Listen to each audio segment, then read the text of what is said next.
Tem alguns crimes, né? Alguns casos de crimes de trânsito, Joel, que ganham muita notoriedade, ganham muito destaque pela violência, né, com a qual eles foram cometidos. E a gente tem aqui a informação sobre mais uma decisão da Justiça envolvendo aquele motorista que atropelou e matou 2 jovens no ABC Paulista, na cidade de São Caetano do Sul. A Justiça negou o segundo pedido de soltura desse motorista, o Brendo Sampaio, que está preso de maneira preventiva desde o dia seguinte desse atropelamento, né? Já dá 2 semanas do crime. As 2 jovens mortas são a Isabela Regis e a Isabeli Costa, ambas de 18 anos. Para lembrar aqui para o nosso ouvinte, elas estavam na faixa de pedestres, o semáforo já estava virando para fechar, né? Estava no amarelo, quando elas foram atingidas pelo veículo do Brendo em altíssima velocidade em cima da faixa de pedestres. Ele ficou no local, prestou socorro, fez o bafômetro, né, que deu negativo para ingestão de bebida alcoólica,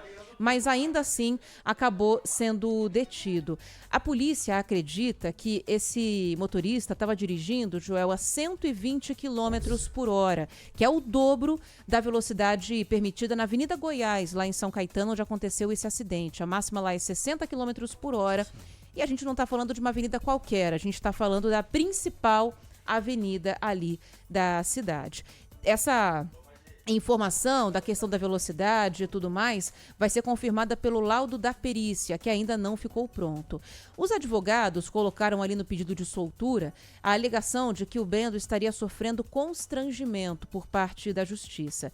Só que o juiz que analisou o pedido de habeas corpus entendeu que essa tese não se sustentava e destacou a gravidade do crime de trânsito, ressaltando que na decisão, ele ressaltou nessa decisão dele a possibilidade de que Brendo estivesse participando de um racha em via urbana, que é isso que a polícia está investigando, que, portanto, a prisão está bem fundamentada. Além disso, que a liberdade do indiciado agora poderia causar uma intranquilidade social, porque o caso ganhou muita repercussão, causou muita comoção também. Além disso, é importante a gente lembrar que o Brendo estava prestes a ter a carteira de habilitação suspensa por muitas multas acumuladas, algumas delas, inclusive, por excesso de velocidade. Essa decisão da Justiça é muito semelhante à de um outro crime de trânsito que acaba de completar um ano. No dia 31 de março de 2024, o motorista de aplicativo Ornaldo Viana morreu após ser atingido violentamente pelo veículo de luxo conduzido pelo Fernando Sastre Filho.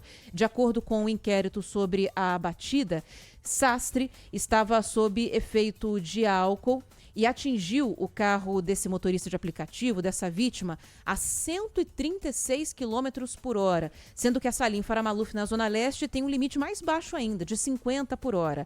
Além disso, ele já tinha se envolvido em outros acidentes e tinha recentemente perdido a CNH por excesso de multas também. O Fernando Sastre, só para atualizar o caso, está preso preventivamente desde maio do ano passado. A defesa dele entrou com vários pedidos de soltura. Em um deles eu me lembro que a alegação era a mesma, de constrangimento pela justiça, né?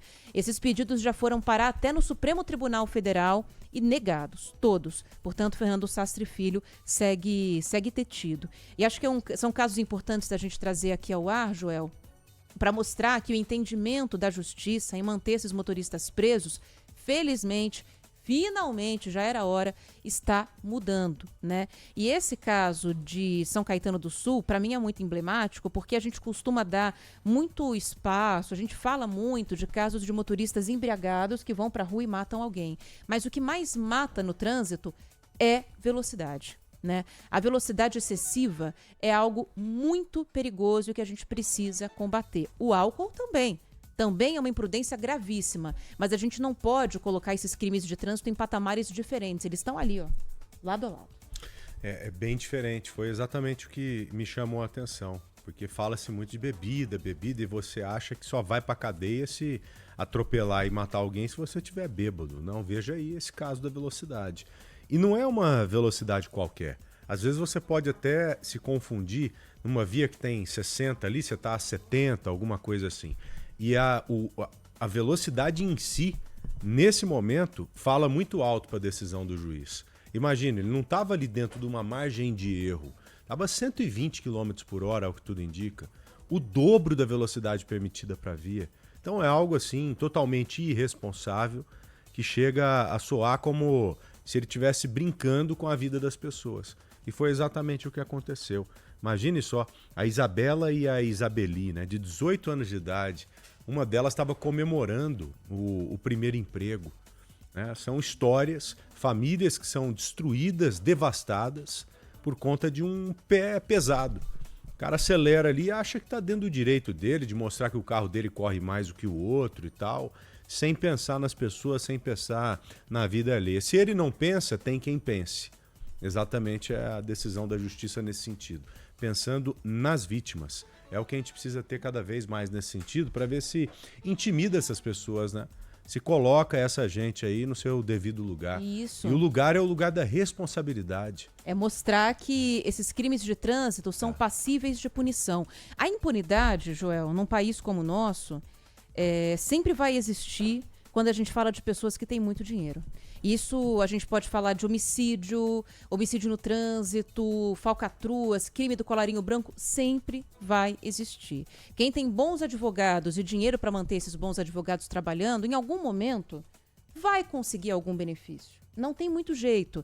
Só que a gente tem que mostrar que esses casos não são a maioria. Eles não são mais a maioria. Então hoje, sexta-feira, dia de happy hour, o cansaço da semana tá todo aí acumulado nas costas da gente. Você que tá nos ouvindo tá pensando em sair, tomar uns gorós, ou então ficar até tarde na rua, mesmo que não beba, vai ficar cansado, pegar o carro para dirigir assim é perigoso também. Lembra disso. Tá? Para estar no trânsito tem que ter responsabilidade. Não, e algo totalmente dispensável, né? Imagina você ter que gastar dinheiro pra caramba para se safar de um erro ali que você poderia ter, de um crime que você poderia ter evitado.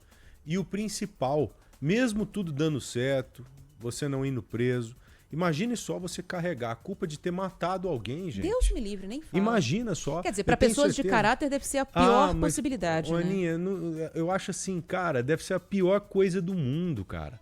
Então, pelo amor de Deus, evita isso aí. Entra num aplicativo, táxi, um bebe e o outro não bebe. É meio que chato ficar falando isso, mas acho que é bom alertar cada um de vocês quanto a isso. Alertar a gente também, né? Porque todos nós estamos no mesmo barco. Em algum momento ali você pode falar, hoje eu vou, hoje eu vou. Não vá, não vá, não se arrisque. É isso. Bom, vamos seguir com a nossa reportagem, Joel. Agora o Guilherme Oliveira